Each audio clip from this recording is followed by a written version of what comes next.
La course des Pichoux, c'est dans 2 jours et notre collègue Joanne Dallaire, Katia, est prête donc à courir son premier 15 km. Oui, c'était son dernier entraînement cette semaine et je l'ai accompagnée. Je peux vous dire qu'elle est en forme et prête à relever le défi. Elle a incité plusieurs personnes à se remettre en entraînement, dont moi-même. Elle a été une véritable source d'inspiration au cours du dernier mois. 3, 2, 1... Le compte à rebours est commencé. Dans une quarantaine d'heures, le départ de la course des Pichoux sera donné. Le début de la semaine a été plus difficile pour Joanne Dallaire qui a ressenti des douleurs aux genoux et à la hanche. Mais pour son dernier entraînement, tout semble être rentré dans l'ordre. J'ai ralenti l'entraînement, donc là, ça a bien été aujourd'hui. J'ai eu aucune douleur, donc ça va bien. Après un mois de travail acharné, le défi qu'elle s'apprête à relever ne l'angoisse pas outre mesure. Elle attend le grand jour avec impatience et a bien hâte de vivre la fébrilité de la course. Ma famille, c'est supposé être là au complet, avec des pancartes qui m'ont dit. Je ne sais pas s'ils vont le faire, mais ils sont supposés de préparer des pancartes pour m'encourager. En acceptant de se prêter au jeu, Joanne était bien loin de se douter qu'elle deviendrait une source d'inspiration pour de nombreux collègues. J'aurais jamais couru en hiver toute seule, moi, avec le froid. C'est vraiment Joanne qui a été comme un modèle pour moi, pour avoir envie de courir. Moi, ça m'a inspiré aussi, puisque depuis 2 semaines, j'ai recommencé à m'entraîner aussi, peut-être pas aussi intensivement qu'elle. J'ai trouvé qu'elle avait beaucoup de volonté, puis en même temps, c'est un exemple dans le sens où on est toutes capables, si on met l'effort, de pouvoir accomplir un défi comme celui-là. Le nouveau champion canadien de boxe junior, Jason Dahl, a quelques conseils pour notre coureuse qui va affronter un adversaire de taille. Être fort mentalement et pas écouter son corps. Même si ça se sent fatigué, tu continues. T'abandonnes jamais. Ce qu'il y a de plus impressionnant, c'est que Joanne n'avait que 5 semaines pour se préparer à courir 15 km. Un défi qui en ferait frissonner plusieurs. Quand Joanne a quelque chose en tête, puis tout sur moi, c'est toujours réaliste, puis elle atteint ses objectifs.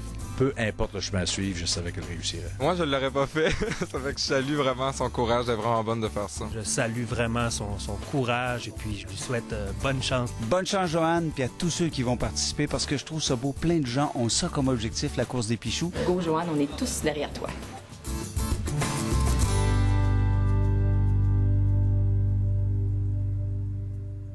Et cette semaine, Joanne a rencontré l'entraîneur Jean-Marc Normandin pour discuter de stratégie de course et ses conseils pourraient être utiles à tous ceux qui souhaitent courir la course des Pichoux. Il y a des décisions à prendre avant la course, entre autres, selon les conditions atmosphériques, particulièrement le vent et la chaussée. S'il y a un vent dominant de face, eh bien là, il faut comme modifier un peu sa stratégie de course et y aller de façon plus léger, plus lent.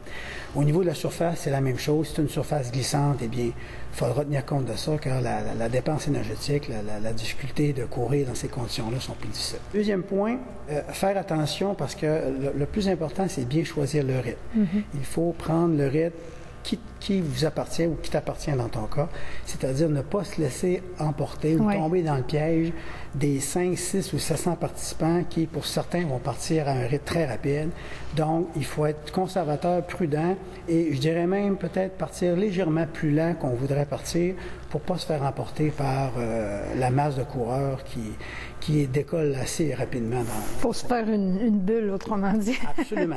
Les autres coureurs sont là pour nous aider, ils vont nous cacher du vent, ils vont nous encourager, mais il faut vraiment y aller selon ses capacités à soi. Et il y a une dernière stratégie peut-être que je voudrais, c'est que c'est bien de diviser sa course en différents segments.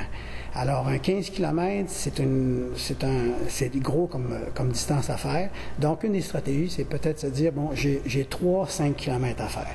Donc, comme ça, au niveau du cerveau, au niveau mental, c'est moins lourd et ça nous permet de faire une étape à la fois et de se rendre jusqu'au bout. Et moi, je souhaite à Joanne d'avoir beaucoup de plaisir et de ressentir beaucoup de satisfaction pendant cette course.